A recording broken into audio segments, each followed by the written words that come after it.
அனைவருக்கும் வணக்கம்.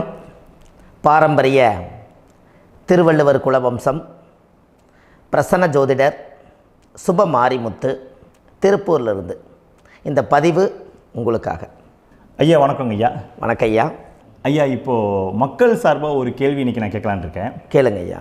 ஐயா, அதாவது இந்த ஜாதகத்தில் முடக்கு இருக்கு, ஜாதகத்தையும் முடக்கிருச்சு, கண்டிப்பாக அதனால் வாழ்க்கையில் நிறைய பிரச்சனைகள் அப்படின்னு சொல்லி நிறைய பேர் கேட்குறாங்க. கண்டிப்பாங்க ஐயா. இந்த முடக்குங்கிறது என்னங்க ஐயா? அதற்கும் கர்மாவுக்கு ஏதாவது சம்மந்தம் இருக்காங்க ஐயா? ரொம்ப பற்றி சொன்னீங்கன்னா ரொம்ப உதவியாக இருக்குங்க. நல்ல கேள்விங்க ஐயா. இந்த கர்மாவே முதல்ல எங்கேருந்து வருது அப்படிங்கிறது தான் இப்போ நம்ம சொல்ல போகிறோம். இதுவரைக்கும் எத்தனையோ கருத்துக்களெல்லாம் நீங்கள் இந்த உலகத்தில் கேட்டிருப்பீங்க. ஆனால் இந்த பதிவில் நீங்கள் பொறுமையோடு இந்த கருத்தை ஒரு இனிமையோடு நிதானமாக கேட்டிங்கன்னா உங்களுடைய ஊழ்வினை கர்மா எங்கிருந்து உருவாச்சு, இதனுடைய இந்த கர்மானால் நாம் என்ன கஷ்டப்படுறோம், நாம் இந்த பூமியில் பிறக்கிறதுக்கு என்ன வரம் வாங்கி வந்தோம், நம்ம பாவ புண்ணியமெல்லாம் ஜாதக கட்டத்தில் போய் எப்படி எடுக்கிறது, நம்மளுடைய தோஷம்னு சொல்கிறோமே அந்த தோஷம் எப்படி கிரியேட் ஆகுது, நம்ம இந்த பூமியில் பிறக்கும்போது கொண்டு வந்த கர்மாவா, இல்லை கடவுளே நம்மளுக்கு ஒரு தண்டனையாக கொடுத்த கர்மாவா, இல்லை நம்ம இந்த பூமிக்கு வந்ததுக்கு அப்புறம் செய்த கர்மாவா, இது எல்லாத்தையுமே நம்ம பொறுமையாக கேட்கணும்னா கண்டிப்பாக இந்த பதிவை நீங்கள் பொறுமையோடு கேளுங்க. உங்களுக்கு இதில் ஒரு பெரிய ஒரு ரகசியம் ஒன்று அடங்கியிருக்குது. அந்த ரகசியத்தை தான் இன்றைக்கி இந்த உலகத்துக்கு அரங்கேற்றம் பண்ணுறேன்.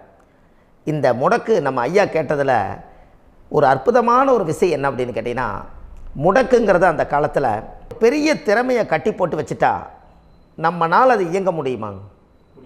முடியாது இல்லைங்களா ஐயா? முடியாது.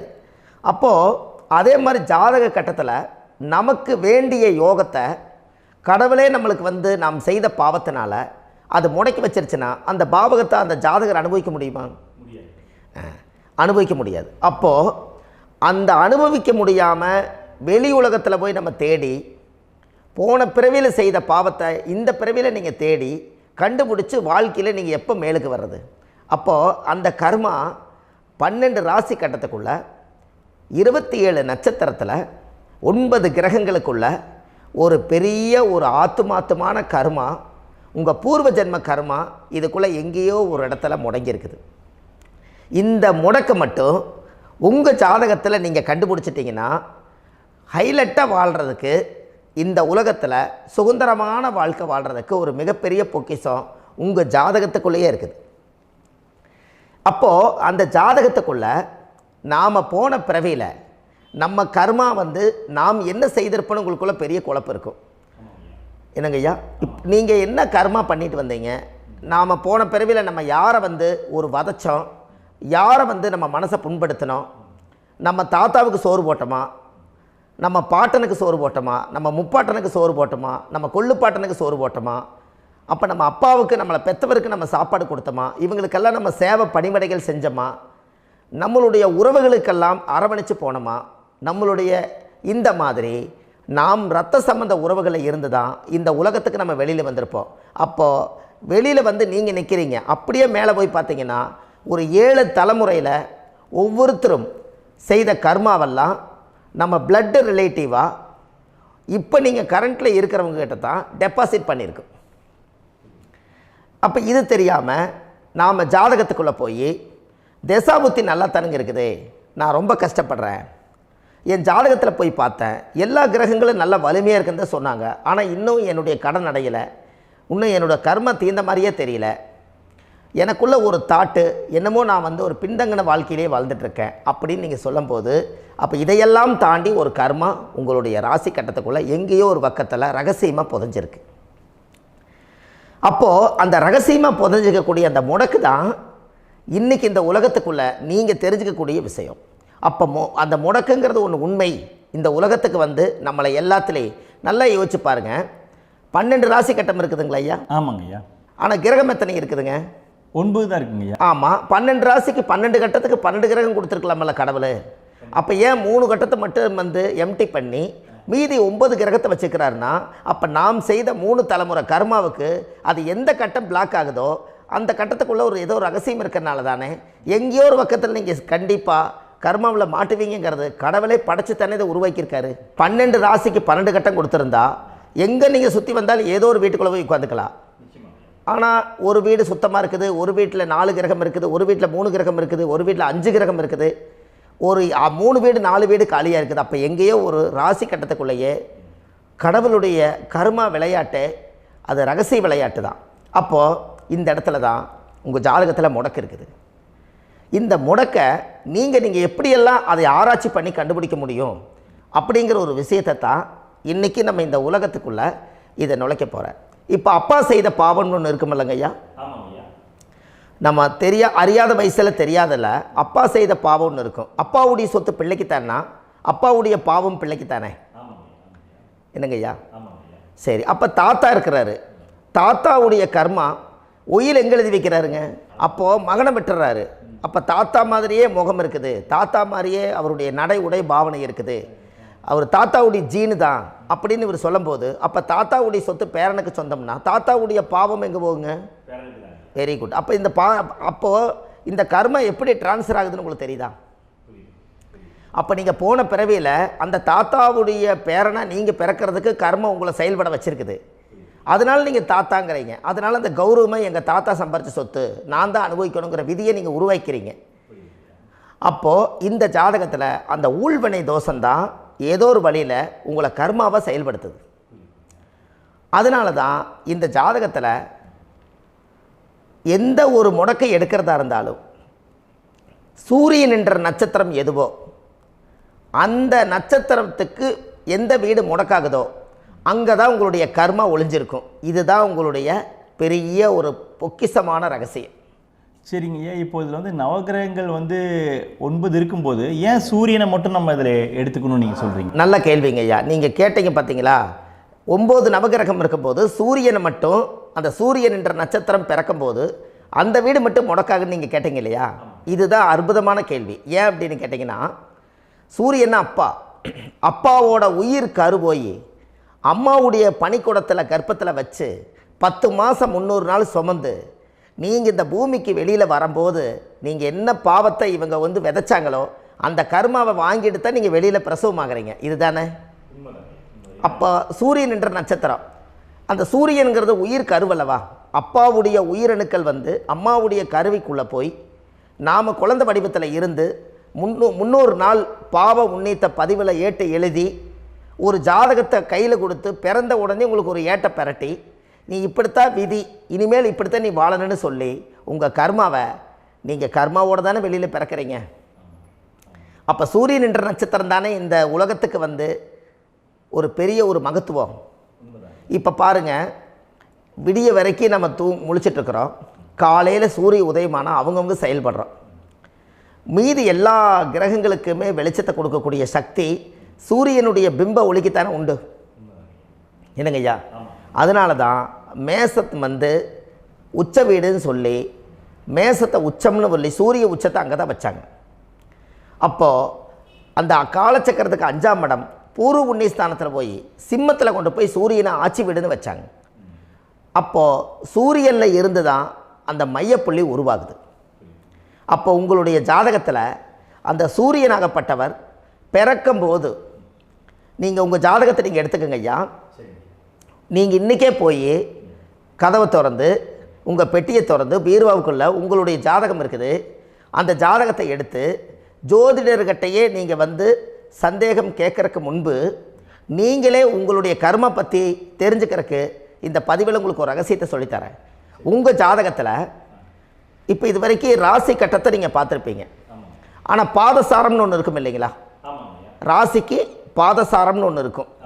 சூரியன் என்ன நட்சத்திரத்தில் இருக்குது, சந்திரன் என்ன நட்சத்திரத்தில் இருக்குது, செவ்வாய் என்ன நட்சத்திரத்தில் இருக்குது, புதன் என்ன நட்சத்திர காலில் நிற்குது, இதெல்லாமே அந்த சாரம் இல்லாத ஜோதிடம் சோரம் போய்விடும். அதனால் அந்த சாரத்தில் நிற்கிது பார்த்தீங்களா கிரகம், அதில் இப்போ நீங்கள் உங்களுடைய ராசி கட்டத்தை ஓப்பன் பண்ணுங்கள்.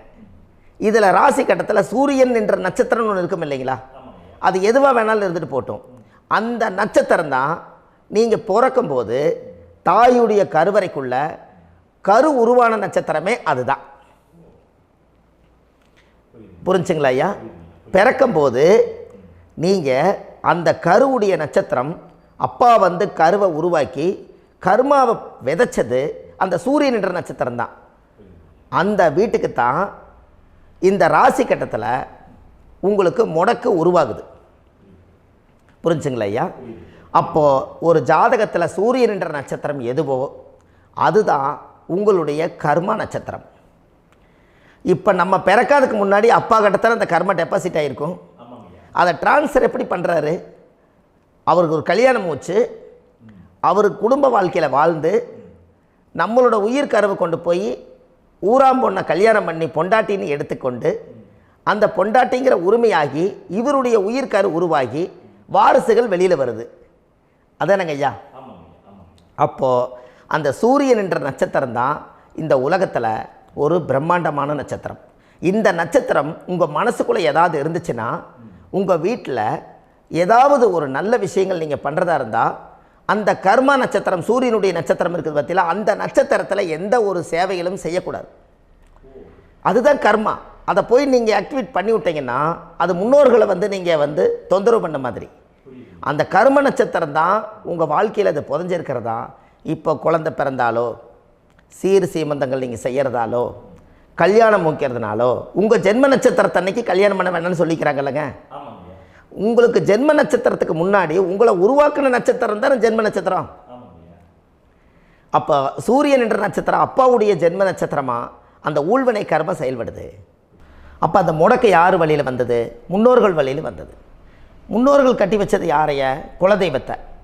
அப்போ அந்த குலதெய்வத்தை போய் சாமிக்கு போய் வீடு வாசல்லாம் வலித்து குலதெய்வத்தை போய் தேங்காய் பழம் பூ மாலை கல்கண்டு வாங்கி அர்ச்சனை பண்ணி ஒரு அன்னதானம் ஒன்று பண்ணிவிட்டு சாமிக்கு பொங்கல் வச்சு நைவேத்தியம் பண்ணிவிட்டு உங்கள் ஜாதகத்தை வச்சு பூஜை பண்ணிவிட்டு வாங்க. அதுக்கப்புறம் தான் உங்கள் கர்மாவை கண்டுபிடிக்கிறதுக்கு வழியே பிறக்கும். குலதெய்வத்தை வணங்காமல் கோவிந்தா கோவிந்தா என்று பல தெய்வத்தை வணங்கினாலும் பலனொன்றும் இல்லைன்னு அந்த காலத்தில் முன்னோர்கள் சொல்லி வச்சுக்கிறாங்களா இல்லைங்களா? அதனால் கண்டிப்பாக அதை கண்டுபிடிச்சி நீங்கள் அதுக்கு ஒரு நைவேத்தியம் பண்ணால் மட்டும்தான் முதல்ல உங்கள் 5ஆம் பாவம் முன்னோர்கள் அது வேலை செய்யும். குலதெய்வ ஆலயத்துக்கு போயிட்டு வாங்க. போயிட்டு வந்துட்டு இந்த கர்மவினை தோஷத்தை நிவர்த்தி பண்ணுறதுக்குண்டான சரியான பரிகாரத்தை நம்ம எடுப்போம். அப்போது உண்மையாலுமே ஒரு ராசி கட்டத்துக்குள்ளே இந்த மாதிரி ஒரு அந்த கர்ம தோஷம் இருப்பதனால இந்த கர்மா தோஷத்துக்கு அந்த முடக்க தோஷங்கிறத நீங்கள் எடுத்து அதை கண்டுபிடிச்சி அந்த சூரியன் என்ற நட்சத்திரம் எந்த ராசி கட்டத்தில் போய் முடக்காயிருக்குதோ அந்த முடக்கு எந்த பாவகம் வந்து நம்மளுக்கு லாக் ஆகிருக்குதோ அந்த பாவகத்துக்கு உண்டான பரிகாரங்கள் அதுக்குரிய ஸ்தலங்கள் அந்த கோவில்களில் போய் சுவாமிக்கு தேங்காய் பழம் பூமாலை கல்கண்டு வாங்கி அர்ச்சனை பண்ணி நீங்கள் அந்த கோவிலுக்குள்ளே போய் உட்காந்து சாமி கும்பிட்டு வந்தீங்கன்னா உங்களுடைய ஜாதகத்தில் இருக்கக்கூடிய அந்த முடக்கு தோசை நீங்கி வாழ்க்கையில் நீங்கள் எதை சாதிக்க வந்தீங்களோ அந்த சாதனையை நீங்கள் சாதிச்சிட்ருப்பீங்க. புரிஞ்சுங்களா ஐயா? ஏன் அப்படின்னா அந்த முடக்கு நட்சத்திரத்துக்குள்ளே தான் ஒரு தோஷம் இருக்குது. இப்போ அந்த காலத்தில் பாருங்கள் ஐயா, முன்னோர்கள் எல்லாம் நிறைய பேர் கோவில் கட்டி வச்சுட்டு போயிருக்காங்களா இல்லைங்களா? இந்த கோவில் எதுக்காக கட்டி வச்சுக்கிறாங்கன்னா அவங்க கட்டினவங்களுக்கும் அந்த முடக்கு தோஷம் இருந்திருக்குது.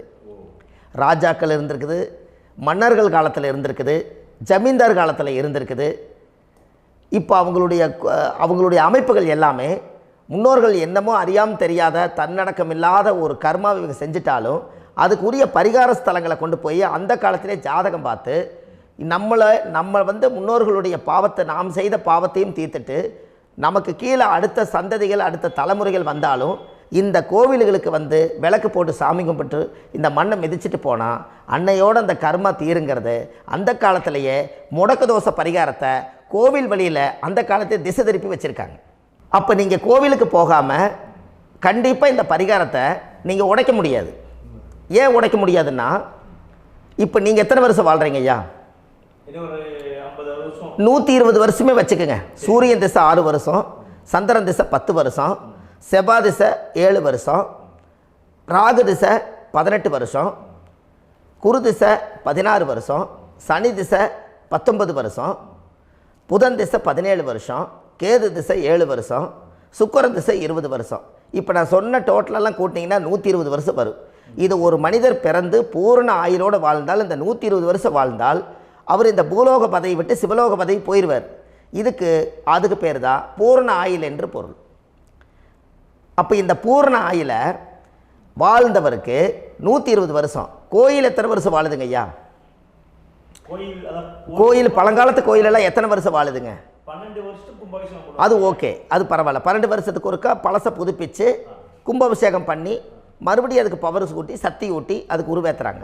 நான் சொல்கிறது கோயில் 5000 வருஷம் 4000 வருஷம் பெரிய பெரிய சித்தர்கள், மகான்கள், ரிஷிமார்கள், யோகிகள், சித்தர்கள் இவங்களெல்லாம் போய் கோவில்லையே சிவனையும் பெருமாளையும் வழிபாடு பட்டுட்டு கோவில்லையே ஒரு ஓரத்தில் ஜீவசமாதி ஆயிட்டாங்கன்னு பழைய கால கோயிலில் சித்தர்கள் குடியிருக்காங்களா இல்லைங்களா? இருக்காங்கல்லங்க ஐயா. அப்போது நாம் 120 வருஷம் வாழ்கிறோம், கோவில் 5000 வருஷம் வாழுது. எங்கே சக்தி அதிகமாக இருக்குன்னு சொல்லுங்க? கோவிலில் தாங்க ஐயா. கோயில் தான், அதில் ஒன்றும் மாற்றம் இல்லைங்களே. கோயில் தாங்க. அப்போ கோவிலில் தான் அந்த சக்தி இருக்குதுன்னு நீங்கள் சொல்கிறீங்க.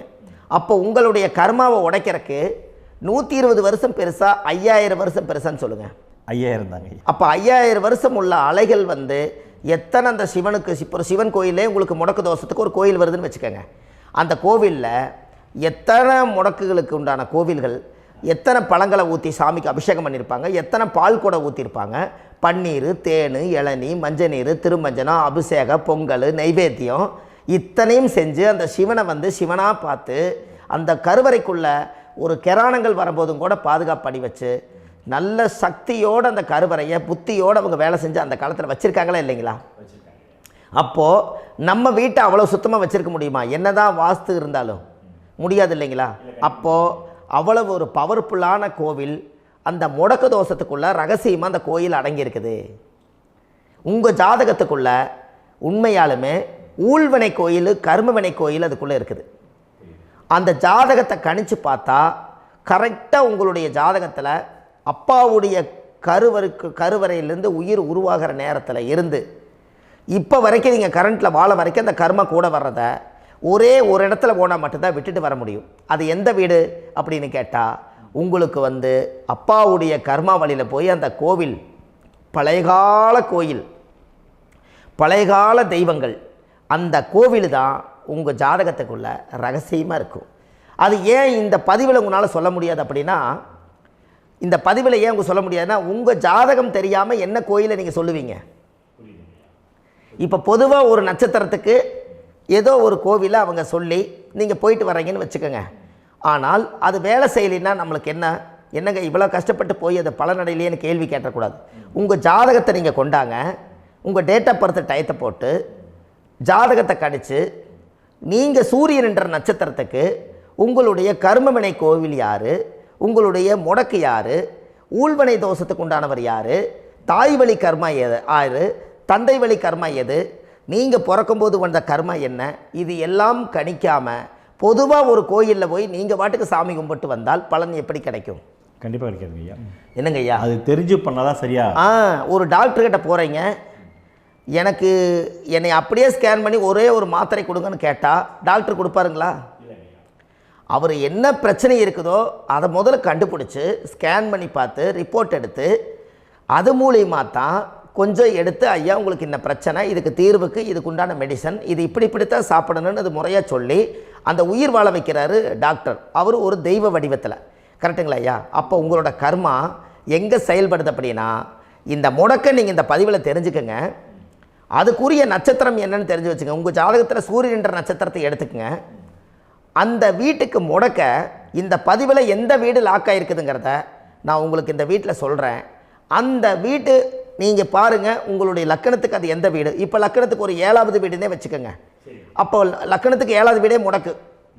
அப்படி ஒரு முடக்கு ஆகிப்போச்சுன்னா ஒரு ஜாதகத்தில் லக்கணம் தான் 1, 7ஆம் இடம்ங்கிறது மனைவி ஸ்தானம். ஒரு ஆணுடைய ஜாதகத்துக்கு 7ஆம் இடம் தான் மனைவி.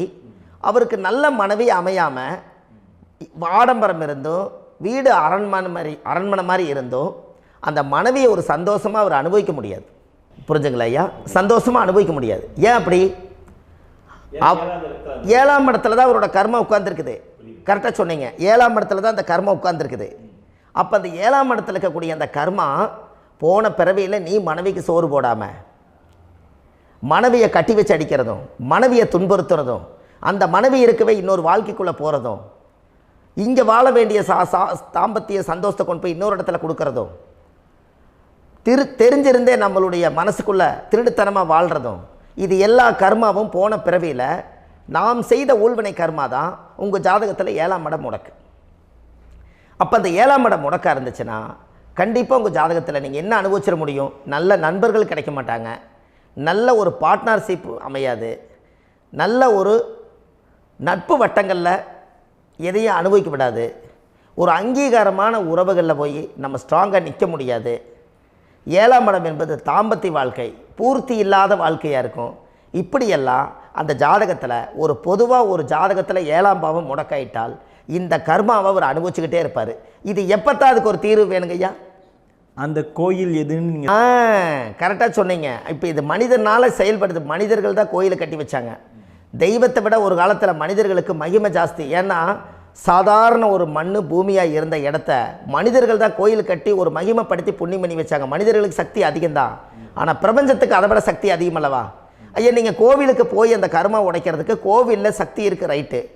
ஆனால் நம்ம வீட்டுக்கும் கோயிலுக்கும் ஒரு மிகப்பெரிய தொடர்பு என்னென்னா, அந்த கோயில் கட்டுறவங்க எல்லாமே பழைய காலத்து கோயிலெல்லாம் பாருங்கள், பஞ்சபூதத்தை வச்சு கட்டியிருப்பாங்க. பஞ்சபூதத்தை வச்சு தான் கட்டுவாங்க கோயில். அது உங்களுக்கு தெரியணும் இல்லைங்களா? பஞ்சபூதம்னா நீர், நெருப்பு, காற்று, பூமி, ஆகாயம். இந்த பஞ்சபூதத்தினுடைய சக்திகள் எல்லாம் ஒரே நேர்கோட்டுக்கு என்னைக்கு வருதோ அன்னைக்கு தான் அந்த கோவிலுடைய பாலக்கால் போட்டு 1000-2000 வருஷம் நிலச்சி நிற்கிறது. காரணம், இந்த பிரபஞ்சத்தில் பஞ்சபூதம் எப்படி நிலச்சி நிற்குதோ அதுபோல் 5000 வருஷம் நிற்கிறதுக்கு அந்த பஞ்சபூத சக்தி வச்சு தான் சாமி சிலையை பிரதிஷ்டை பண்ணி வச்சுருப்பாங்க. அதனால தான் இந்த கோயில்கள் எல்லாம் 5000 வருஷமாயும் எத்தனையோ கிராணங்களை எல்லாம் தப்பிச்சிருக்கிறதுக்கு காரணம். அப்பேற்பட்ட புண்ணிய ஸ்தலம் உங்களுக்கு எதுன்னு தெரியணும் அல்லவா? என்னங்க ஐயா? அப்பேற்பட்ட புண்ணிய ஸ்தலம் உங்களுக்கு எதுன்னு தெரிஞ்சால் தானே நீங்கள் போய் செய்ய முடியும், இல்லாட்டி கண்டிப்பாக தெரியாது. அப்போ இந்த முடக்கு தோஷத்தை கடவுள்கிட்ட கொண்டு போய் ஒப்படைக்கணும். நாம் பிறக்கும் போது கொண்டு வந்த கர்மாவை நாம் இருக்கும் காலத்தில் கொண்டு போய் இந்த கர்மாவை சுத்தப்படுத்தி, நீங்கள் பாவ ஆத்மாவை இந்த பூமியில் பிறந்து பூலோகத்தில் எல்லா புண்ணியத்தையும் செஞ்சுட்டு இந்த பூலோகத்தை விட்டு நீங்கள் போகும்போது புனித ஆத்மாவாக போகணுன்னா உங்கள் கர்மாவை கொண்டுட்டு போகாதீங்க, கர்மாவை நிவர்த்தி செய்யுங்க. என்னங்க ஐயா?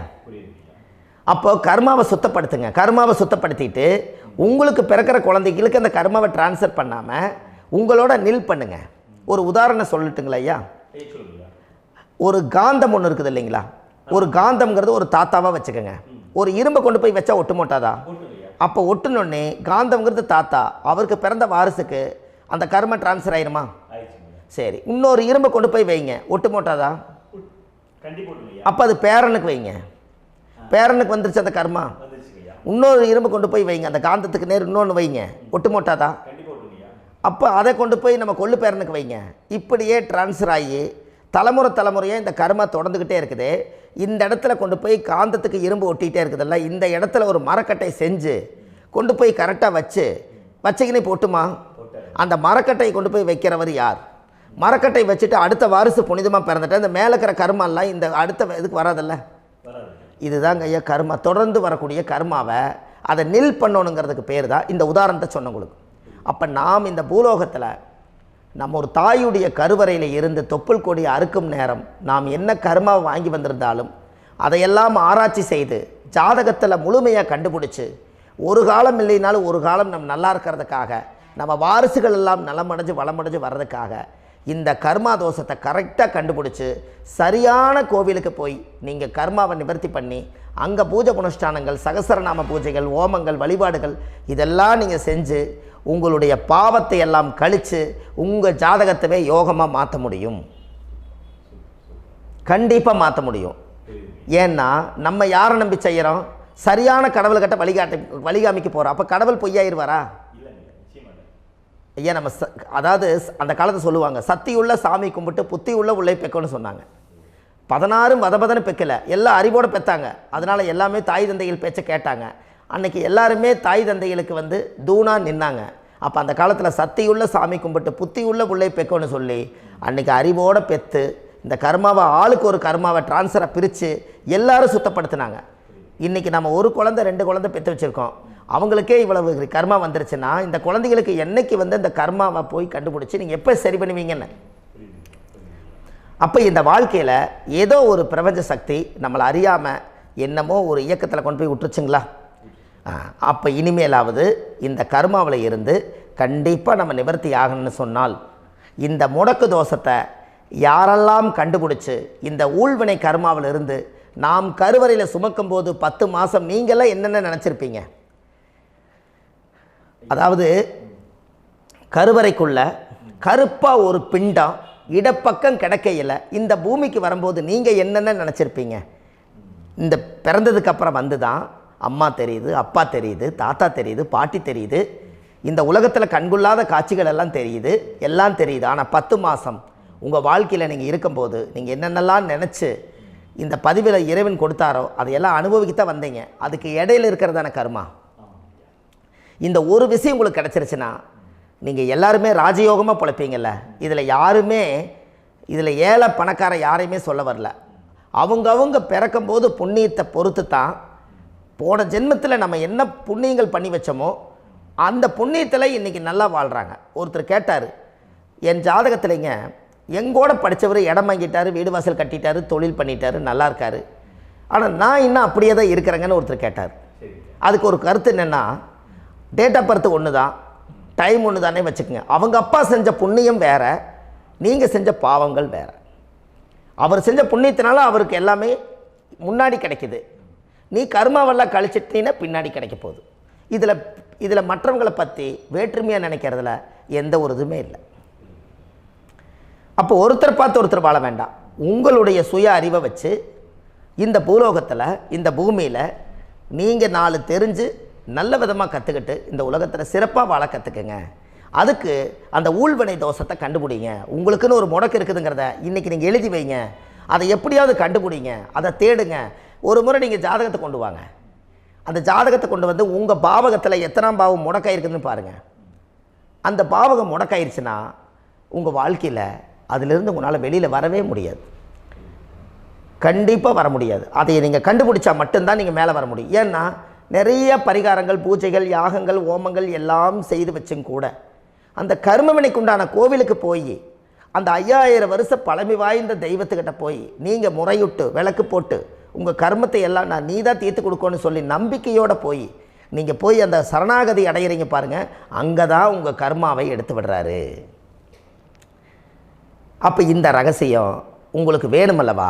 அப்போ உங்கள் ஜாதகத்தில் எங்கே முடங்கி இருக்குது, அதுக்குரிய கோவில்கள் எல்லாம் என்ன, அதுக்கு தான பரிகாரம் என்ன, அதுக்கு நீர் பரிகாரம் என்ன, யாத்திரை பரிகாரங்கள் என்ன, நீங்கள் வீட்டில் இருந்தே செயல்படுத்தக்கூடிய பரிகாரங்கள் என்ன, பரிகாரம் கோவிலுக்கு போய்த்தான் நடக்குமா, இல்லை நாம் வீட்டில் வச்சு வணங்குறதுனால நடக்குமா, நாம் செய்யக்கூடிய தர்ம பரிகாரங்கள் என்ன, தான பரிகாரங்கள் என்ன, இப்படி பல விதமாக இருக்கிறனால உங்கள் ஜாதகத்துக்கு எந்த மாதிரி பரிகாரம் கனெக்ட் ஆகுதுங்கிறது தெரியணும். இது தெரியாமல் கண்டிப்பாக உங்களால் செயல்படுத்துறது ரொம்ப கஷ்டம். இதனால் இதை நீங்கள் தெரிஞ்சுக்கணும்னா இப்போ நம்ம பாருங்கள், நீங்கள் அந்த தெரிஞ்சுக்கிட்டாலே உங்கள் வாழ்க்கையில் ஒரு டைம் தான் நீங்கள் தெரிஞ்சுக்க போகிறீங்க. உங்களுடைய கர்மா என்ன, நீங்கள் எங்கே செயல்பட்டு போயிட்டுருக்கிறீங்க, உங்கள் போகிற பாதை சரியா இல்லை அந்த பாதையில் முள்ளு கல் இருக்குதா, இது எல்லாம் உங்களுக்கு தெரியலனா இந்த முடக்கை கண்டுபிடிக்கக்கூடிய சக்தி வாய்ந்த இந்த கர்மாவை நிவர்த்தி பண்ணுறதுக்கு வழிகள் இருக்குது. அதனால் நீங்கள் கண்டிப்பாக இந்த முடக்கை தெரிஞ்சுக்கணும்.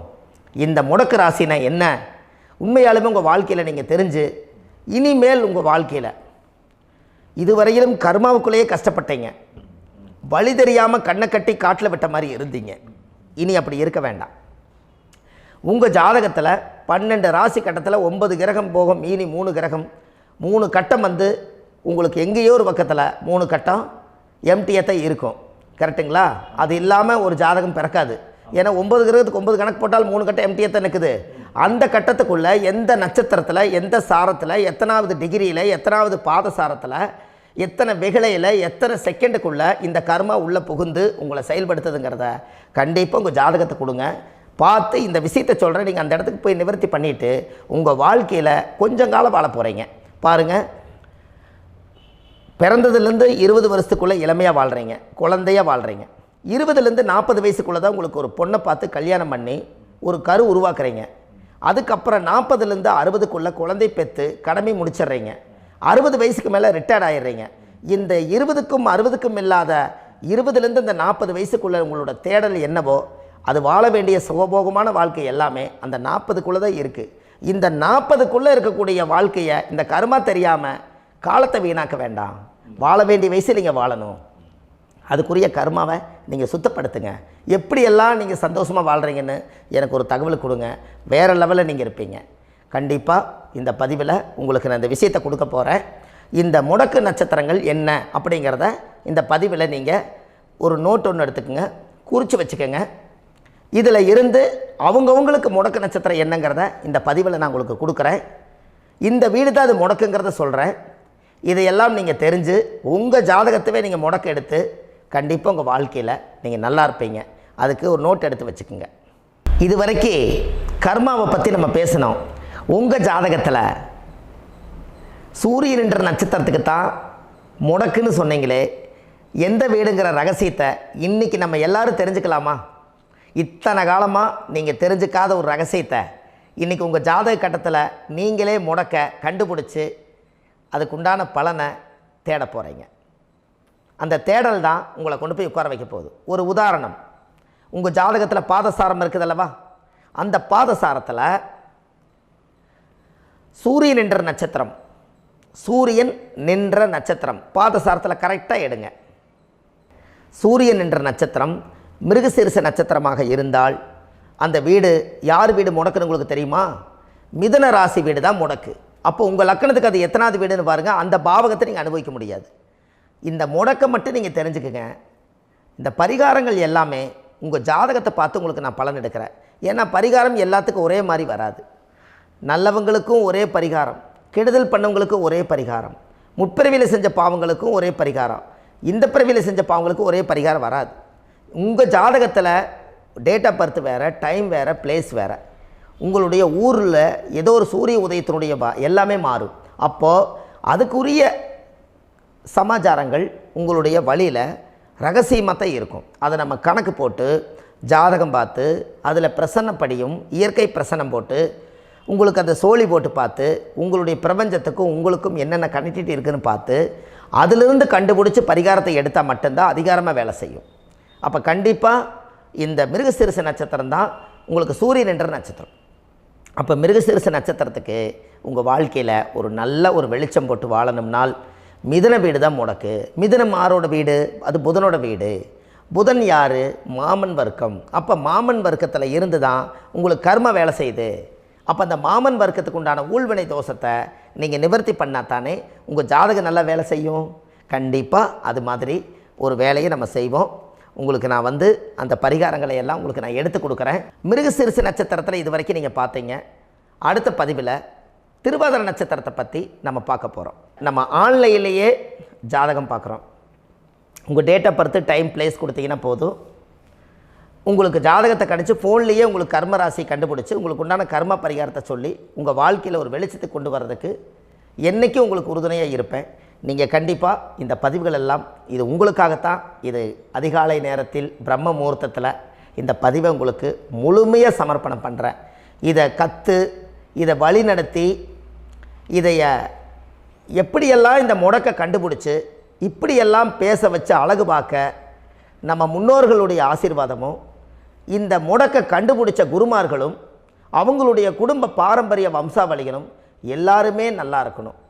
அதுக்காக இந்த நேரத்தில் நான் அடியேன் சுப மாரிமுத்தாக இருந்து திருப்பூர்லேருந்து இந்த பதிவை உங்களுக்கு நான் கொடுக்குறேன். கண்டிப்பாக இந்த முடக்கு கோயிலுக்கு, இந்த முடக்கு தோஷத்துக்கு உண்மையான பரிகாரங்கள், எளிமையான பரிகாரங்கள் நீங்களே வாழ்க்கையில் செஞ்சு ஆதிகால பரிகாரங்கள் உங்கள் மனசுக்குள்ளே இருக்குது. அதை செயல்படுத்தினா மட்டும் போதும். வாழ்க்கை எங்கேயோ போயிடும். கண்டிப்பாக ஒரு முறை உங்கள் ஜாதகத்தை அனுப்பி வைங்க. உங்களுக்கு நான் பார்த்து பலன் சொல்கிறேன். இன்றைக்கி நான் கொடுத்த பதிவுகள் எல்லாம் உங்களுக்கு ரொம்ப பயனுள்ளதாக இருந்திருக்கும். உங்களுக்கு இது வரைக்கும் எத்தனையோ கர்ம வினைகளை பற்றி தெரியாமல் இருந்திருப்பீங்க. இந்த பதிவில் நிறைய கேட்டு தெரிஞ்சுக்கிட்டீங்க. இதெல்லாம் வாழ்க்கையில் ரொம்ப முக்கியமான பரிகாரங்கள், எளிமையான பரிகாரங்கள். நேராக நீங்கள் கடவுளைத்தான் கெட்டியாக பிடிக்க போகிறீங்க. அந்த பரிகாரங்கள் எல்லாம் செஞ்சு அதிகாரமாக வாழ்ந்து இந்த பூலோகத்தில் நல்ல சிறப்பாக வாழ்கிறதுக்கு இந்த பரிகாரம் உங்களுக்கு ரொம்ப யூஸ்ஃபுல்லாக இருக்கும். கண்டிப்பாக இந்த பதிவை செய்யுங்க. நம்ம பாரம்பரிய திருவள்ளுவர் குல வம்சம், பிரசன்ன ஜோதிடர் சுப மாரிமுத்து, திருப்பூரில் இருக்கேன். 30 ஆண்டு காலமாக நம்ம ஜோதிடம் பார்த்து கொண்டு இருக்கிறோம்.